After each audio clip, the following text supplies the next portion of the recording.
Video पसंद आती है तो एक लाइक जरूर करना। तो चलिए शुरू करते हैं 2011 में आई फाइनल डेस्टिनेशन 5। कहानी की शुरुआत होती है एक लड़के को दिखाते हुए जिसका नाम था सैम। सैम अपने कुछ कलीग्स के साथ पिकनिक पर जा रहा था। सैम और मोली की थोड़ी नोकझोंक हो जाती है जिससे वो दोनों अलग होने की सोच रहे थे। अब बस में बैठने के बाद थोड़ी दूर जाने पर सैम को वही ट्रक दिखाई देती है जिसे हमने पार्ट 2 में देखा था। अब वो लोग जिस बस से जा रहे थे उस बस में एक वीडियो प्ले हो रही थी। उस वीडियो का टाइटल था 180 कॉर्पोरेट कंसल्टिंग। अब जैसे ही इन लोगों की बस एक ब्रिज से गुजर रही थी, सैम को कुछ अजीब लग रहा था। उसे ऐसा लग रहा था कि यहाँ पर कुछ इंसिडेंट होने वाला है। उस ब्रिज पर कंस्ट्रक्शन का काम भी चल रहा था। अब उस ब्रिज पर कंस्ट्रक्शन का काम चलने की वजह से बस धीरे धीरे चल रही थी और जैसे ही बस एक ब्रेक मारती है तो सैम के हाथों में स्लाइड कट होता है और तभी अचानक से उनके बस का रेडियो अपने आप ही चालू हो जाता है। उस रेडियो पर गाना चल रहा था dust in the wind all we are. मतलब सैम को ये क्लू मिल रहा था कि वो लोग विंड से मरने वाले हैं। मतलब उस ब्रिज पर जोर से हवा आने वाली है जिससे ब्रिज टूटने वाला है। जैसे ही सैम को ये समझ आता है वैसे ही ब्रिज टूटना शुरू होता है। अब ये लोग एक एक करके बस से बाहर निकलने लगते हैं, पर फिर भी सैम की एक दोस्त कैंडिस उस ब्रिज से गिर जाती है। सैम का एक दोस्त बस में ही रह जाता है और बस उस ब्रिज से गिरने की वजह से उसकी भी मौत हो जाती है। अब ब्रिज बीच में से टूटने की वजह से सब लोग ब्रिज के उस पार जाना चाहते थे। सैम अपनी एक दोस्त मोली को ब्रिज के उस पार भेज देता है, लेकिन तभी वो देखता है कि उसकी एक और कलीग को मदद की जरूरत थी। उसका चश्मा उस भागादौड़ी में गुम हो गया था और चश्मे के सिवाय उसे दिख नहीं रहा था। सैम जैसे तैसे उसको निकालने की कोशिश करता है पर वो फिर भी ब्रिज से गिर जाती है।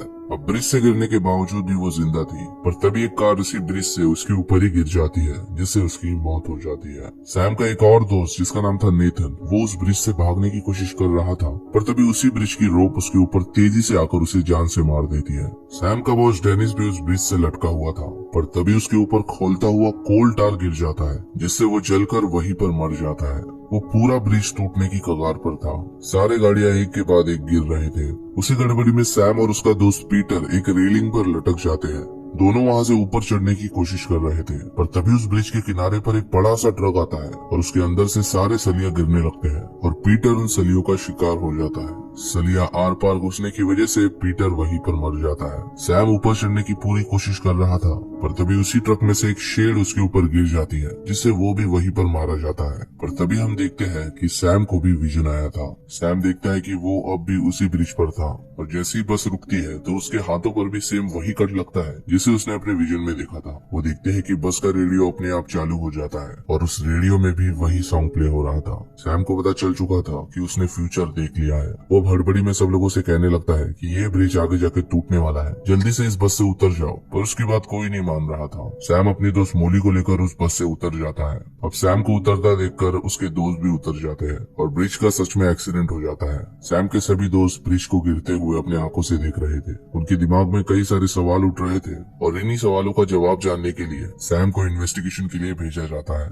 वहाँ पर एक डिटेक्टिव जिसका नाम था डिटेक्टिव जिम, वो उससे पूछताछ करने लगता है, पर पूछताछ करने पर भी उसे कुछ नहीं पता चलता क्योंकि रिपोर्ट्स के हिसाब से भी वो पुल तेज हवा आने की वजह से गिरा था। अब कुछ भी पता न लगने की वजह से जिम सैम को छोड़ देता है। अगले दिन जिम और उसके दोस्त उसी मेमोरियल में जाते हैं जिन लोगों की उस ब्रिज एक्सीडेंट में मौत हुई थी।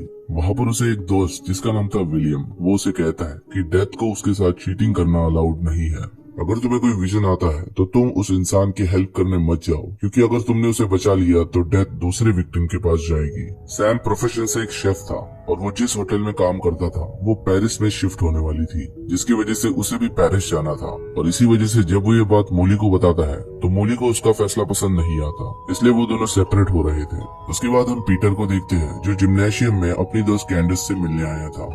वो ऑडियंस सीट पर बैठकर कैंडिस को प्रैक्टिस करता हुआ देख रहा था। कैंडिस बहुत सालों से प्रैक्टिस करती आ रही थी और वो जिम्नेशियम में काफी माहिर थी। कैंडिस एक बार पर जिम्नेशियम कर रही थी, तभी हम देखते हैं कि उस बार पर एक पॉइंटेड नेल गिर जाता है। अब अगर उसका पैर उस नेल पर गिरा तो वो उस बार से गिर जाएगी, जिससे उसको काफी चोट आ सकती थी। पर फॉर्चुनेटली कैंडिस को वहाँ पर कुछ नहीं होता। उसके बाद जब वो दूसरे इक्विपमेंट पर स्पिन हो रही थी कि तभी उस इक्विपमेंट पर उसका अचानक हाथ फिसल जाता है और वो स्पिन होते हुए नीचे गिर जाती है, जिससे उसकी स्पाइन टूट जाती है और बड़ी ही बुरी तरीके से उसकी मौत हो जाती है। पीटर को तो अपनी आंखों पर यकीन नहीं हो रहा था। कैंडिस की सडन डेथ से पीटर काफी शॉक हो जाता है। अगले दिन सभी दोस्त ऑफिस पहुंचते हैं। कैंडिस की सडन डेथ से वो लोग काफी शॉक थे हम पीटर को देखते हैं जो कल हुए हादसे से अभी तक बाहर नहीं आया था।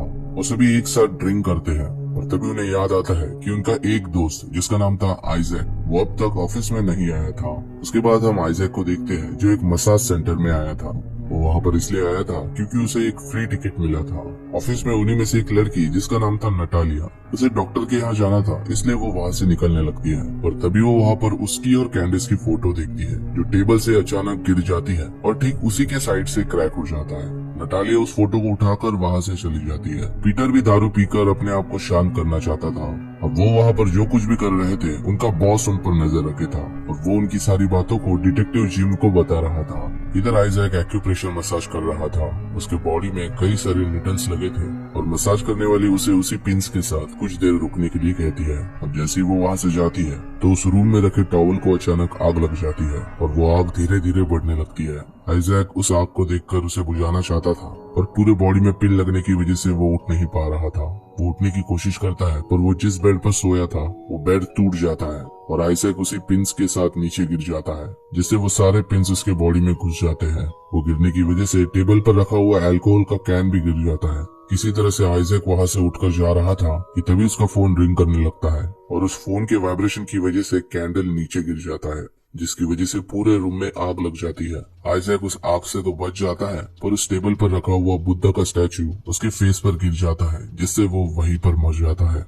उसके बाद हम सैम और मोली को देखते हैं जिन लोगों का पैचअप हो चुका था क्योंकि सैम मोली को साथ लेकर पेरिस जाने वाला था। तभी वहाँ पर पीटर आकर सैम को इज़ैक के बारे में बताता है। अब जब ये बात सैम को पता चलती है तो ये सब लोग जाते हैं उसी मसाज सेंटर में जहाँ पर उसे विलियम दिखाई देता है और सैम को ऐसा लग रहा था कि विलियम उसे फॉलो कर रहा है। गुस्से में आकर सैम विलियम को पूछता है कि वो उसे फॉलो क्यों कर रहा है पर विलियम उसे बताता है कि जहाँ पर डेथ होती है वहाँ पर मुझे आना ही होता है। विलियम ने ऐसा इसलिए कहा था क्योंकि वो पोस्टमार्टम डिपार्टमेंट में काम करता था। सैम विलियम से पूछता है कि वो ब्रिज एक्सीडेंट के बाद से उसके सारे दोस्त एक के बाद एक करके मर रहे हैं। ये बात सुनकर विलियम उसे डेथ और डेथ के पैटर्न के बारे में बताता है। वो उसे उन इंसिडेंट्स के बारे में भी बताता है जिसे हमने पिछले 4 पार्ट्स में देखा था।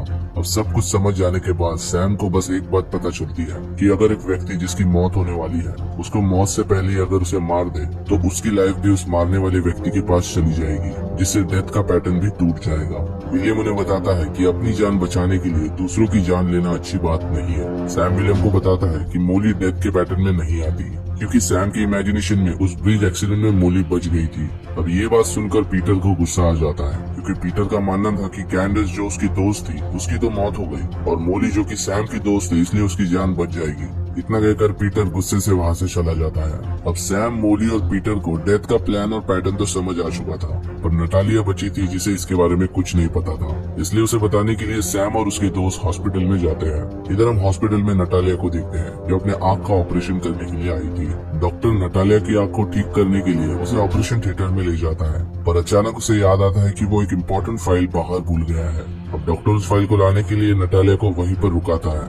नटालिया को ऑपरेशन से काफी डर लग रहा था इसलिए उसने अपने हाथ में एक टेडी बियर पकड़ा था जिसे वो डर की वजह से दबा रही थी। अब ऐसा करते ही टेडी बियर का नोज नीचे गिर जाता है और मशीन में अचानक शॉर्ट सर्किट हो जाता है। शॉर्ट सर्किट होने की वजह से मशीन अपने आप ही चालू हो जाती है जिसकी वजह से वो मशीन नटालिया की एक आंख जला देती है। नटालिया को बहुत दर्द होने लगता है जिससे वो जोर जोर से चिल्लाने लगती है। वो उस मशीन के रिमोट को पकड़ना चाहती थी पर वो रिमोट नीचे गिर जाता है जिससे मशीन की पावर अपने आप ही तेज हो जाती है।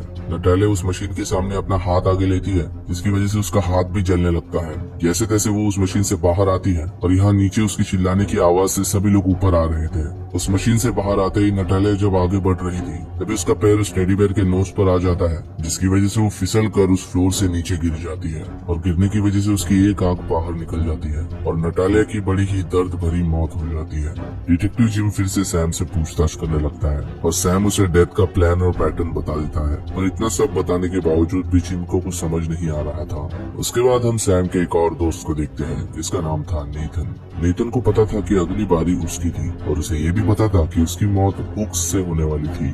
जब नेथन काम पे होता है तो उसकी एक आदमी से लड़ाई हो जाती है और जब वो उस आदमी से बहस कर रहा था तो वो देखता है कि एक बड़ा सा हुक उसी की तरफ आ रहा था। नेथन को ये भी पता था कि अगर उसने उसके बदले किसी दूसरे की जान ली तो डेथ उसे नहीं मारेगी। इसी चीज का फायदा उठाकर वो उस आदमी को ऊपर से ढकेल देता है, जिससे नेथन के बदले उसकी जान चली जाती है। और इस चीज से किसी को शक भी नहीं होता क्योंकि वो एक एक्सीडेंट लग रहा था। उसके बाद हम पीटर को देखते हैं जो अपने बॉस के यहाँ जाकर उसे भी डेथ के बारे में सब कुछ बता रहा था, क्योंकि उसका बॉस भी उस ब्रिज एक्सीडेंट में सर्वाइवर था। पीटर की बात सुनने पर भी उसका बॉस उस पर ध्यान नहीं दे रहा था, और जब पीटर वहाँ से जाता है तो उसका बॉस डिटेक्टिव जिम को कॉल करके सब कुछ बता देता है। उसके बाद सैम और उसके दोस्त नेथन के यहाँ जाते हैं जहाँ पर एक्सीडेंट हुआ था। वो नेथन से पूछते हैं कि मरने की बारी तो तुम्हारी थी, तो फिर ये आदमी कैसे मरा? पहले तो नेथन झूठ बोल रहा था, पर बाद में वो उन्हें बता देता है कि उसने उस आदमी को मारा था।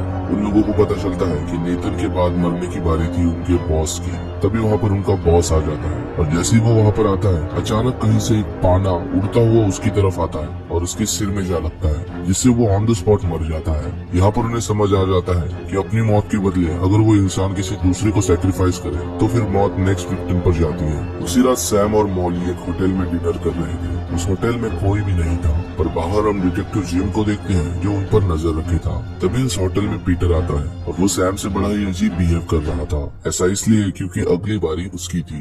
दरअसल पीटर वहाँ पर इसलिए आया था क्योंकि सैम ने कहा था कि अगर उसके बदले किसी दूसरे को सैक्रिफाइस करे तो उसकी जान बच सकती थी। और जैसे कि सैम ने कहा था कि उसकी विजन में मोली ब्रिज एक्सीडेंट से बच गई थी, इसलिए मोली को मारने के लिए वहाँ पर पीटर एक गन लेकर आया था ताकि वो अपने बदले मोली को मार सके। वो गन निकालकर मोली को मारने ही वाला था कि तभी सैम उसे बचा लेता है और सैम और मोली दोनों किचन में छुप जाते हैं। गन की आवाज सुनकर बाहर डिटेक्टिव जिम अलर्ट हो जाता है और यहाँ पीटर उन दोनों के पीछे पड़ा था। पीटर और सैम के बीच हाथापाई होती है और पीटर सैम को बेहोश कर देता है। पीटर सैम को इसलिए नहीं मारता क्योंकि उसका कुछ फायदा नहीं था, क्योंकि पीटर के बाद तो सैम का ही नंबर था। पीटर मोली को मारने ही वाला था कि तभी वहाँ पर जिम आ जाता है और पीटर जिम को शूट कर देता है। अब जबकि पीटर ने डिटेक्टिव को मार दिया था तो फिर वो ऑटोमेटिक बच गया था, क्योंकि उसके बदले उसने डिटेक्टिव को मारा था और अब मोली को मारने का सवाल ही नहीं उठता। पर पीटर फिर भी मोली को मारना चाहता था क्योंकि उसे कैंडिस के मरने का गुस्सा था। पर पीटर मोली के मारने से पहले ही पीछे से सैम आ जाता है और वो पीटर को मार देता है। अब जबकि सैम ने पीटर को मारा था तो अब जिम की लाइफ पीटर के बाद ऑटोमेटिकली सैम को चली गई। इसका मतलब अब सैम भी नहीं मरने वाला था। सैम और मोली दोनों काफी खुश थे क्योंकि अब वो दोनों बिना किसी प्रॉब्लम के एक साथ पेरिस जा सकते थे। उस इंसिडेंट के 2 हफ्ते बाद हम देखते हैं सैम और मोली दोनों पेरिस जाने के लिए फ्लाइट में बैठते हैं। तभी वो देखते हैं कि फ्लाइट में कोई झगड़ा कर रहा था और यहाँ पर हमें सबसे बड़ा सीक्रेट रिवील होता है। झगड़ा करने वाले होते हैं एलेक्स और कार्टर, जिसे हमने पार्ट 1 में देखा था। और उसके बाद की स्टोरी तो आपको पता ही है। प्लेन टेक ऑफ करने पर सैम जब गाना सुन रहा था तभी उसे वही गाना सुनाई देता है जिसको उसने बस के रेडियो में सुना था, जो था dust in the wind all we are. गाना सुनते ही प्लेन के टर्बुलेंस की वजह से सैम की उंगली पर एक स्लाइटली कट होता है और सैम अब समझ जाता है कि अब वो लोग मरने वाले थे और प्लेन से बाहर निकलने का अब कोई भी रास्ता नहीं था। ऐसा सोचते ही प्लेन में कुछ खराबी आ जाती है और सैम देखता है कि प्लेन अब क्रैश होने वाला है। वो मोली को बताने ही वाला था कि तभी प्लेन ब्लास्ट हो जाता है और उस ब्लास्ट में सैम और मोली दोनों की मौत हो जाती है। और यहाँ पर सवाल ये उठता है कि अगर नेथन किसी को मारकर बच सकता था तो फिर सैम ने तो पीटर को मारा था जिसके पास किसी और की लाइफ थी, तो फिर वो कैसे नहीं बचा? दरअसल एजेंट जिम की लाइफ ही उतनी थी। इसका मतलब जैसे वो लोग सोच रहे थे कि अगर किसी दूसरे को मारकर वो लोग बच जाएंगे, उनकी ये थ्योरी गलत थी।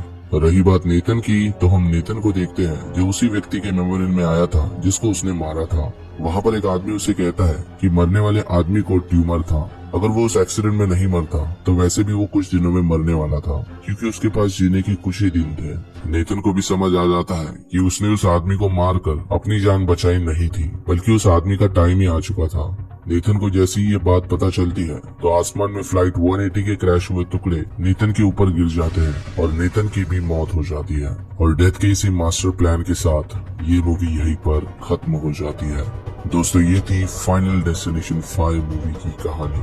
आई होप आपको मेरी एक्सप्लेनेशन पसंद आई होगी। वीडियो पसंद आई हो तो एक लाइक जरूर करना। कमेंट में मुझे जरूर बताना आपको ये वीडियो कैसी लगी। चैनल को सब्सक्राइब करके जरूर जाना ऐसे ही और वीडियोस के लिए।